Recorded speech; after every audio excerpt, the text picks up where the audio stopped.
by Sweetimo vous emmène à la rencontre des Global City Makers.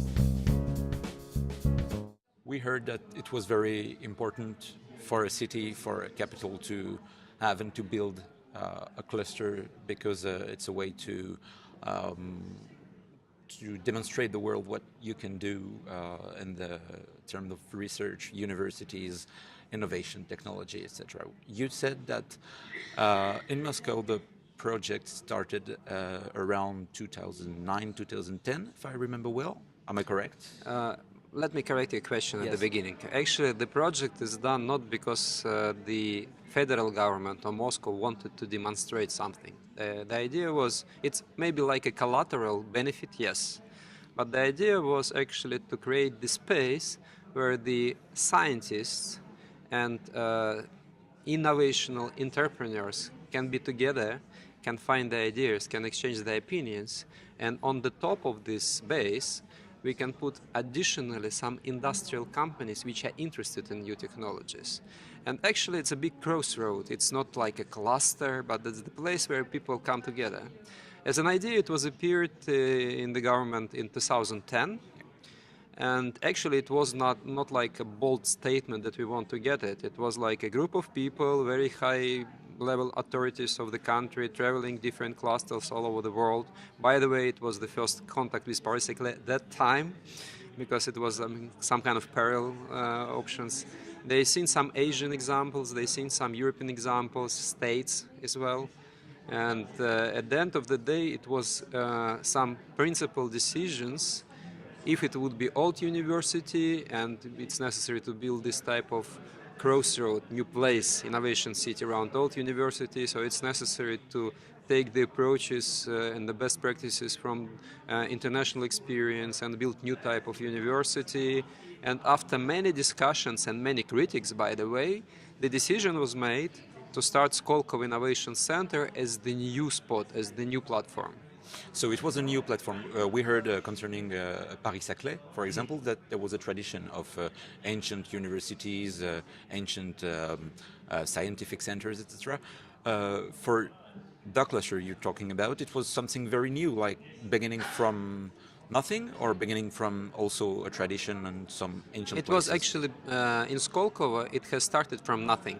From ground zero. It was no university. In university, Skoltech was specifically created to be a core structure of SKOLKO Innovation Center. And that was a choice. It was the choice. Starting from nothing, and because Russia has also very good tradition. We have very good tradition scientific there. research.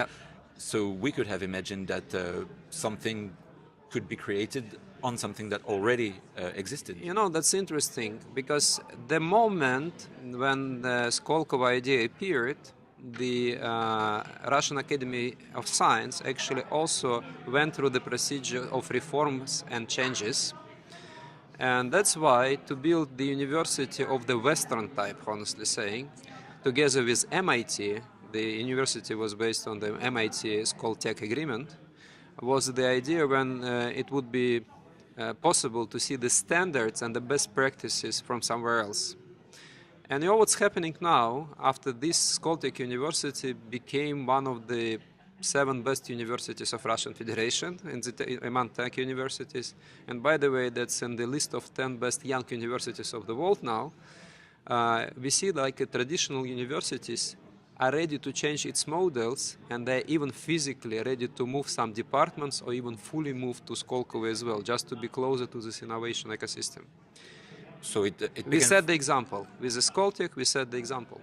And so it began from nothing, and now it's becoming something that people want to create link with. Yep, absolutely. Definitely, there are very strong universities in Russian Federation, like Moscow State University, St. Petersburg State University, Moscow Physical Technical University, and we would heavily pull them in, because it's very strong schools, very strong scientists. But at the same time, the model of new type of university also influenced them. Maybe they wouldn't appear physically on the territory of SKOLKO, but they use similar models now. So has Skolkovo become some sort of a rival for the other Russian universities and tech centers? It's a tricky question. You know, at the beginning, they've been jealous. At the beginning, definitely there was some conflicts, and some of the old school scientists tried to explain to the government it was not necessary to build new type of universities, you're wasting money, better give this money to us. But now, I mean, first, these changes in the Russian Academy of Science are moving ahead, and more youngsters are coming, more progressive people are coming. And the second, they understood how it's working. They already can implement the same models within own universities. And those critics went down for the moment. They're happy with such type of universities. By the way, I mean, by the number of publications in the high rating, high index scientific magazines, Hirsch indexes of the scientists, that's one of the leading universities in the country now. So now, talking geographically, why how was made the choice to build Kolkovo where it has been built? Why not elsewhere?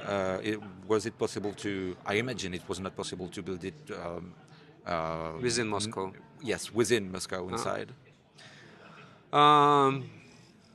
You know, I think it's not a single factor, but it's multi-factor. Definitely when it was clear that the geographical area should be reachable from the center of Moscow, because we want the connection settled. That's why the SKOLKO Innovation Center is settled next to the big roads, I mean the highways. It's easy to reach. The second factor was taking into the account that there is a certain railroad there, and in future it would be possible to increase the capacity of railroad and make for the people traveling much easier, and what's going on right now. So this summer we do expect this new station open, and it would be very easy to get. Most probably I skip my car, we will use the train starting from the summer. At the same time, it was also the question of land available. Because Moscow is very well packed, not only at the center of the city, but as well Moscow suburbs, and Moscow region is also very high density areas. And it was necessary to find a free spot which actually can be planned as the city structure from zero, from brownfield. That was a complex equation. It was a complex plan from the city, from the very beginning of city development, including the main centers, the city infrastructure, the roads, electricity, because it was no electricity at the land.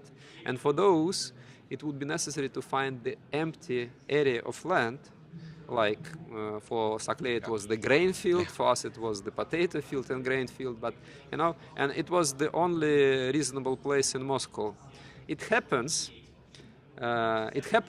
that that time it was like a developing area, and for the moment it's a pretty expensive area of Moscow in general, which gives us very good neighborhood from the point of the people who are living there, from the point of infrastructure. It's like golf course, very nice golf course is next to our territory. Or business school, one of the top level Russian business school is next to us, and we are making a lot of joint projects for the startups and for the businesses, and bringing some investors from the business school, so we are living together. Right now, even the government discussing like a Grand Skolkovo picture, when the infrastructure is joined, and it would be easier even for us to communicate with all parts of this big Skolkovo. So that leads me to my last question. At the beginning of this interview, we talked about universities and such clusters that create links between countries, and you said it mostly create links between people. Can you explain the difference? Politically, it's very interesting. You know, that's the innovation in tech is not like a specific regional thing anymore. I mean, the tech is international. The people are traveling, the ideas are traveling, data is traveling, and no government in the world can control it. That's why when we are talking about the people links, it includes everything. It includes cross-industrial connections. It includes connections between scientists and entrepreneurs. It includes connections between industrial companies and the startups. It includes connections between different scientific institutions in different areas, which either have a joint research project with the Skoltex, or bringing own departments to be there in Skolkovo. And that's what I said. The role of this type of innovation city is the big crossroad for smart people who want to capitalize knowledge, passion to the science, and to make a very good project. Saying it in another way, it's much faster to create links Absolutely, between people. absolutely. You know, it's interesting. I Huge mean, countries or it's like having a startup, which one is making the diagnostic and the second making the specific pill. They are working together because pill brings the changes to diagnostic systems, and they're making the machine. It's a lot of stories like this. Thank you very much. Yeah, thank you very much.